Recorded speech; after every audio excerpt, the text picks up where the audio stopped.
नमस्कार, आदाब, सत श्री अकाल। कैसे हैं आप? उम्मीद करते हैं आप सभी स्वस्थ होंगे, अपने कार्य में व्यस्त होंगे। दोस्तों, हम सभी जानते हैं पैसे में बहुत शक्ति होती है और जानने की कोशिश करते हैं पैसे की शक्ति, द पावर ऑफ मनी। देखो, पैसा ज़िंदगी में बहुत ज़रूरी है, लेकिन अगर पैसे को आप अपने काम के लिए लगाते हो तो पैसा आपको लाइफ में ग्रोथ की डायरेक्शन में लेके जाता है। और अगर पैसा आपको अपने काम पे लगा देता है तो पैसा आपको बर्बादी तक लेके जाता है। तो ज़रूरी क्या है?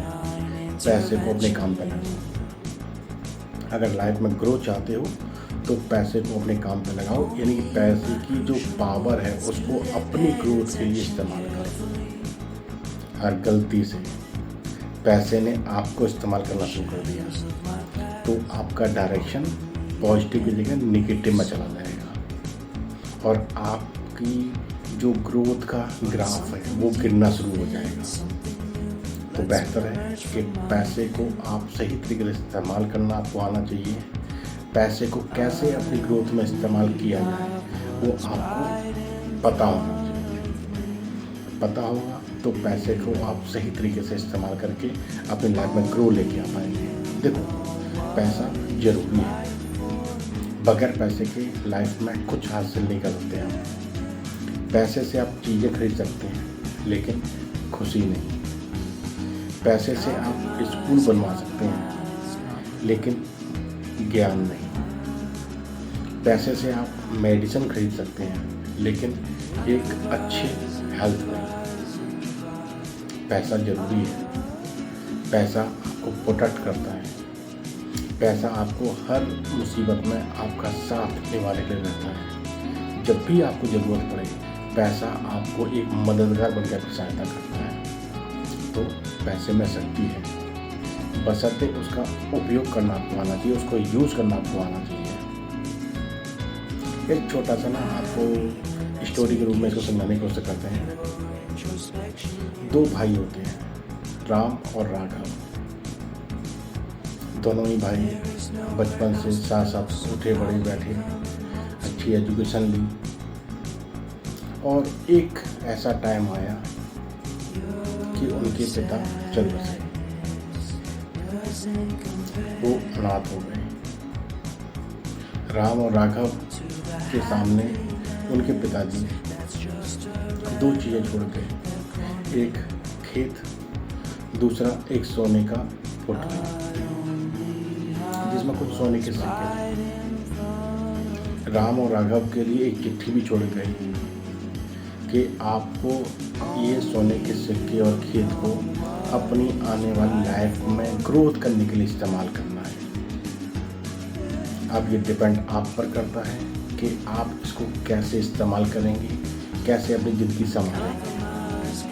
राम और राघव दोनों बैठे हुए थे, आपस में बातें करते हैं कि भाई हमारे पिताजी तो नहीं रहे, लेकिन पिताजी हमारे लिए खेत और ये सोने के सिक्के छोड़ गए हैं, इसका क्या करना चाहिए। राम और राघव थे तो दोनों पढ़े लिखे, लेकिन दोनों के स्वभाव में थोड़ा अंतर था। राम यहाँ सीधा और सही रास्ते पर चलने वाला, राघव वहीं पर चंचल और थोड़ा सा मौज मस्ती वाला। तो राम ने सजेशन दिया राघव को कि भाई इस पैसे का इस्तेमाल हम अच्छे ये आपको कृषि के उपकरण लेके आते हैं, अच्छा बीज लेके आते हैं, खाद लेके आते हैं और अपनी अच्छी तरह खेती करते हैं।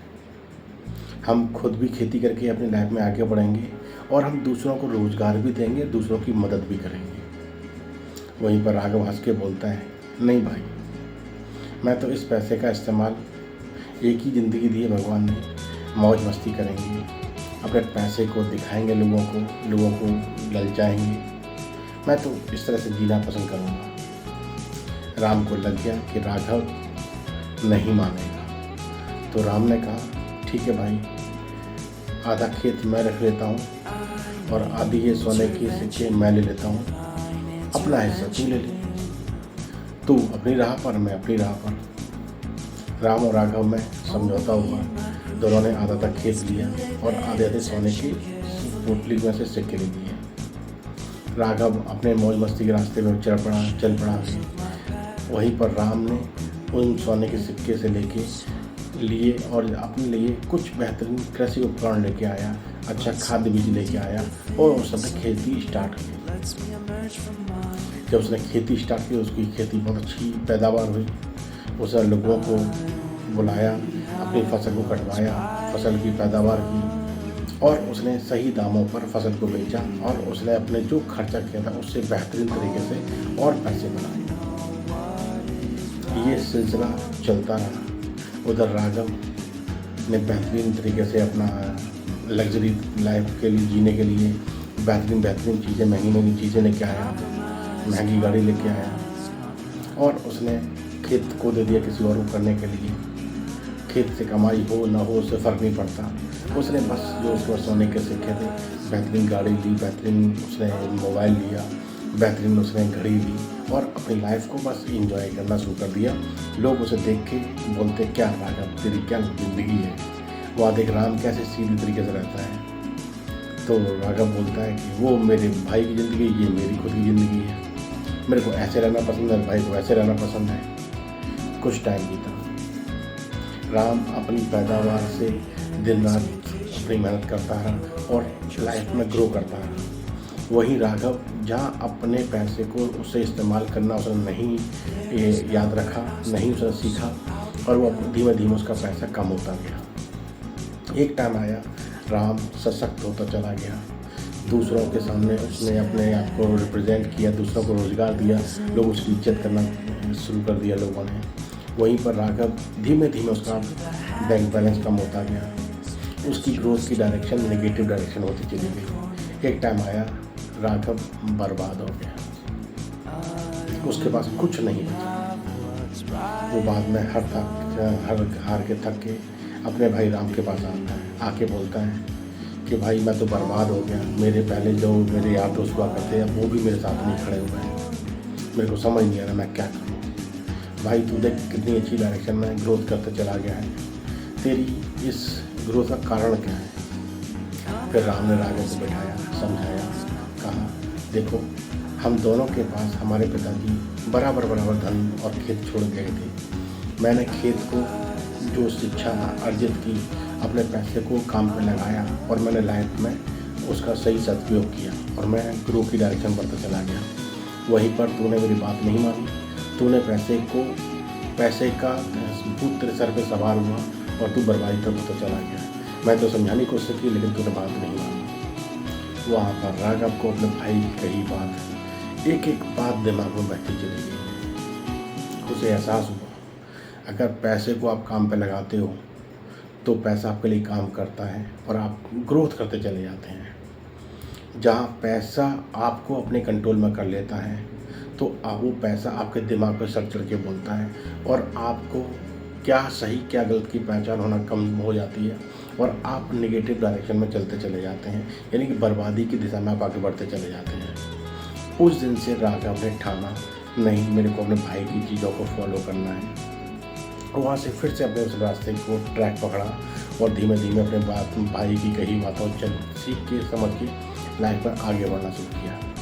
तो दोस्तों असल ज़िंदगी में पैसे में शक्ति बहुत होती है, लेकिन अगर पैसे का आप सही दिशा में इस्तेमाल करते हैं, सही तरीके से इस्तेमाल करते हैं, यानी कि आपको अगर मनी मैनेजमेंट आता है, पैसे को इनकम जो आप कर रहे हैं उसमें कम से कम 25 से 30% आपको बचाना चाहिए, पैसे को काम पे लगाना चाहिए और बचे हुए पैसे से आप अपनी दैनिक ज़रूरतों को पूरा करते चले जाएं।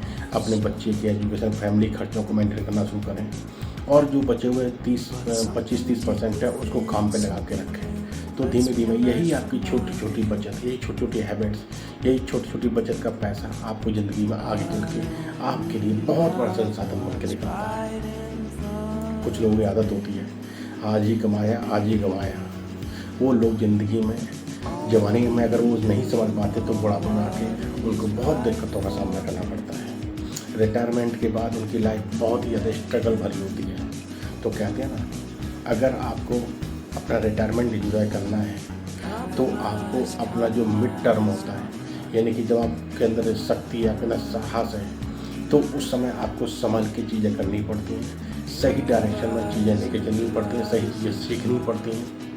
तो आप सही प्लानिंग के साथ जब आगे बढ़ेंगे तो आपके रिटायरमेंट के बाद का टाइम आपका बेहतरीन टाइम होगा।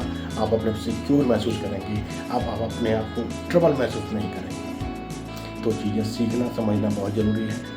पैसे को काम पे लगाना आपको पता होना चाहिए, यानी कि फाइनेंशियल एजुकेशन आपके लिए बहुत बड़ा रोल प्ले करती है आपकी ज़िंदगी में। तो चीज़ें सीखना समझना बहुत ज़रूरी है और किसी के बहकावे दिखावे में नहीं आना है। जो लोग बहकावे दिखावे में अपनी ज़िंदगी को निकालते हैं वो आगे चल के बहुत सारी परेशानियों का सामना करते हैं। आपको उस दिशा में नहीं जाना है। आपको आपकी ज़िंदगी कैसे संभालनी है, कैसे बनानी है, वो आप पर डिपेंड करता है। अपने खुद के विवेक का इस्तेमाल करो और अपनी ज़िंदगी को बेहतरीन डायरेक्शन में लेके जाओ। चीज़ अच्छी है, इसको समझिए, अपनी लाइफ में इसको सही तरीके से इस्तेमाल कीजिए और अपनी लाइफ को एक बेहतर दिशा में लेके जाइए, एक ग्रोथ की डायरेक्शन में लेके जाइए। चलिए, चीज़ अच्छी लगी हो तो मेरे लाइफ में इस्तेमाल कीजिए, दूसरों के साथ भी शेयर कीजिए। यूँ हंसते मुस्कुराते रहिए। फिर मुलाकात किसी टॉपिक के साथ, तब तक ख्याल रखिए और दी पावर ऑफ मनी, पैसे की शक्ति को पहचानिए, इसका अपने जीवन में कैसे उपयोग किया जाए उस पर काम कीजिए। चलिए, हंसते मुस्कुराते रहिए। फिर मुलाकात किसी टॉपिक के साथ, तब तक ख्याल रखिए। धन्यवाद, नमस्कार।